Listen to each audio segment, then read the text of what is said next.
Hello, welcome to Misterios Divinos podcast. Today, we're diving deep into a question that has puzzled believers for centuries, a real mystery. Why would God, in his infinite plan, allow a religion as massive and powerful as Islam to rise and flourish across the globe? For so many, it feels like a major contradiction, right? It seems to challenge everything at the core of the Christian faith. Well, we're going to explore a fascinating biblical interpretation that suggests this isn't a contradiction at all, but something else entirely. I mean, think about it. Why would God permit the rise of a religion that on one hand honors Christ as a great prophet, but on the other completely denies that he is the Son of God?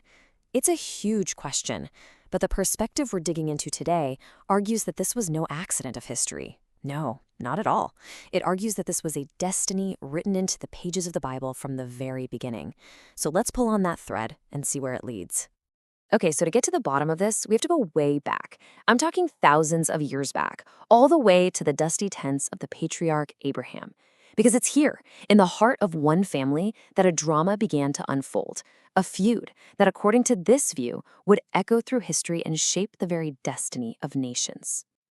So, here's how the story starts. It all kicks off with this incredible promise God makes to Abraham, who's old and his wife Sarah is barren. God tells him, "Your descendants will be as numerous as the dust of the earth." Just imagine hearing that. But years go by. Nothing happens. So Sarah, well, she gets impatient and decides to help God out. She gives her servant Hagar to Abraham, and Ishmael is born. But then 13 years later, plot twist, the real miracle happens. Sarah, against all odds, gives birth to Isaac, the son God had promised all along. Now you've got two sons in one household. You can just feel the tension building, can't you? And it all comes to a head when Ishmael, now a teenager, is caught mocking the baby Isaac. And that one act, it triggers a separation that changes everything. And this is where it gets really, really important. The Bible, according to this interpretation, sets up a massive contrast between these two sons. You've got Ishmael on one side, born from the flesh. He represents humanity's plan, our own effort to get things done. And then you have Isaac, born of the promise. He's a straight-up miracle, representing God's divine grace. You see the difference? Human effort versus God's miracle.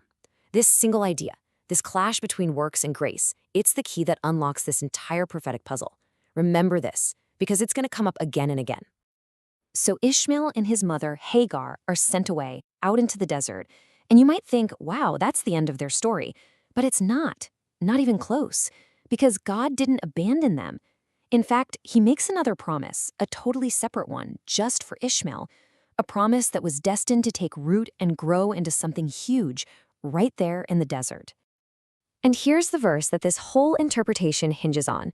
God says, "I will also make the son of the slave into a nation because he is your offspring." I mean, listen to that. This isn't some side note or an afterthought. God himself is declaring his plan. The line that started with human effort. It wasn't just going to survive out there in the wilderness. No, it was destined to become a great nation. And just as God promised, it all began to unfold. Ishmael has 12 sons, and they become the princes of 12 tribes, spreading out across the Arabian Peninsula. Centuries roll by, and these tribes just multiply. And then, around the year 570, a man named Muhammad is born. He starts preaching a radical message for that time and place. There is only one God, Allah. And he does something no one had done before. He unites all these scattered, warring Arab tribes, not by family ties, but under one single faith, Islam. And just like that, the great nation God promised for Abraham's first son, it was here. It was a reality. Okay, so this brings us right back to the big central mystery, doesn't it? If God ordained this nation, if this was all part of his plan, then why? Why was the glue that held it all together this new religion, one that fundamentally denies that Jesus is the Son of God? Well, the biblical interpretation we're looking at says there's not just one answer, there are three. Three very specific prophetic reasons. All right, reason number one. And this one's personal. The idea here is that the rise of Islam serves as a profound test of faith for God's people. Think of it like a spiritual filter, designed to show what's really, truly in a person's heart. And, this isn't some new concept pulled out of thin air. The Bible talks about this from the very beginning. Look at this verse from Deuteronomy. God basically says, I am going to allow other prophets, other ways of thinking to pop up. And you have to ask, why would he do that? The verse gives the answer. to test you, to see if you truly love him with everything you've got. It's not about making that path easy, it's about making sure your faith is genuine. And here's what makes this test so incredibly powerful, according to this view. Islam isn't just some random pagan religion with a bunch of idols. No way. It affirms one God, it talks about Abraham and Moses, it has a strict moral code. In so many ways, it looks and feels so close to biblical truth. And that's the whole point.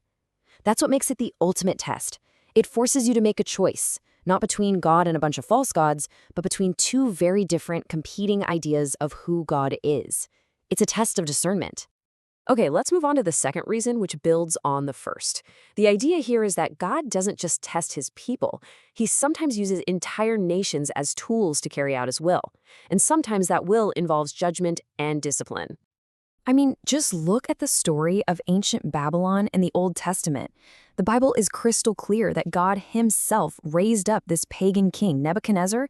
He even calls him my servant, and used him like a hammer to bring judgment on an Israel that had completely lost its way. The point is, no empire, no nation rises to power by chance. God is the one who raises up leaders and brings them down. So from this perspective, when you see the shocking, lightning-fast spread of Islam in the 7th and 8th centuries, it's seen as the same principle at work. Think about it. Cities that were the absolute heart of early Christianity, we're talking Antioch, Alexandria, even Jerusalem, they all fell. This interpretation sees that as a direct judgment on a church that had grown, well, lukewarm. It was divided, it was fighting over power, it had lost that initial fire. Islam, in this view, was a divine wake-up call. And that brings us to reason number 3. And according to this viewpoint, this is the big one, the most critical reason of all. It argues that Islam isn't just a test or a tool from the past. It's a living, breathing, prophetic sign, one that's pointing directly to the end of the age. To understand this, we have to look at the prophet Ezekiel. He wrote about a coalition of nations that would come against Israel in the last days. Now look at the modern countries that correspond to these ancient names. Persia is Iran. Kush is Sudan. Put is Libya. Togarmah is Turkey. The argument here is simple but powerful. What is the one single ideology, the one force that unites all of these specific nations today? It's Islam. In this view, Islam is the prophetic glue holding together a prophesied end-times alliance. And it doesn't stop there.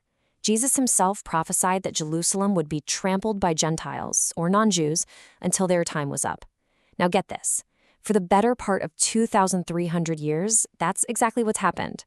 And for a huge chunk of that time, the controlling power has been Islamic. From this perspective, the fact that Judaism's holiest site, the Temple Mount, is right now home to two of Islam's holiest sites, well, that's not seen as a historical coincidence. It's seen as a literal, visible fulfillment of prophecy, playing out right before our eyes. So let's recap. We have a test of faith, a tool for judgment, and a sign of the end times. These 3 reasons all converge, and they paint this epic picture of 2 great spiritual paths. 2 paths that started in the tent of Abraham and are now heading toward a final, pre-written showdown. And this table really brings the whole conflict into sharp focus. On one side, you have the path of works, which this interpretation links to Ishmael and, by extension, Islam. The whole foundation is human effort, things like the 5 pillars, where you're working and hoping you've done enough, but salvation is never ever guaranteed. Then on the other side, you have the path of grace, linked to Isaac and Christianity. Here, the foundation isn't what you do, but faith in what Christ has already done. Salvation isn't something you earn, it's a free gift that you can be sure of. It really boils down to this: what we do for God versus what God has already done for us. Now, this is where the argument really comes to a head. It all points to the book of Revelation and this mysterious figure called the false prophet who rises to power in the end times. And the description is just chilling. It looks like a lamb. It appears peaceful, pious, religious, but it speaks with the voice of a dragon, the ultimate symbol of deception in the Bible. So what's the one thing, the defining mark of this spirit of Antichrist? The Bible says it right here. It's the one who denies the Father and the Son. And this is the final, sharpest point of the argument.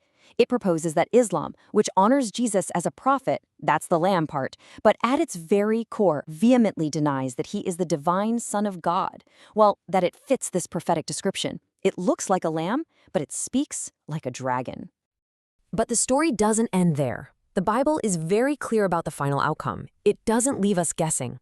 It describes a final, decisive moment of judgment. And in that moment, the political system, the beast, and the religious system, the false prophet, are seized and defeated. The message from this prophetic viewpoint is unmistakable. In the end, no system, no matter how powerful, that denies the Son of God will be left standing. So, to wrap it all up, from this specific biblical viewpoint, the existence of Islam isn't some historical accident that makes you question God's plan. Far from it. Instead, it's seen as a crucial piece of that plan. It's a test for the faithful, a tool for God's judgment, and maybe the most visible sign we have that all of history is marching toward its final, prophesied conclusion. Well, there you have it. If you liked this video, subscribe, leave a like, comment on what you liked most, and share the video. We've unpacked a really powerful framework today, but it leaves us with one last big question to ponder. If this is the plan, what does that mean for us right here, right now? Thanks for joining me.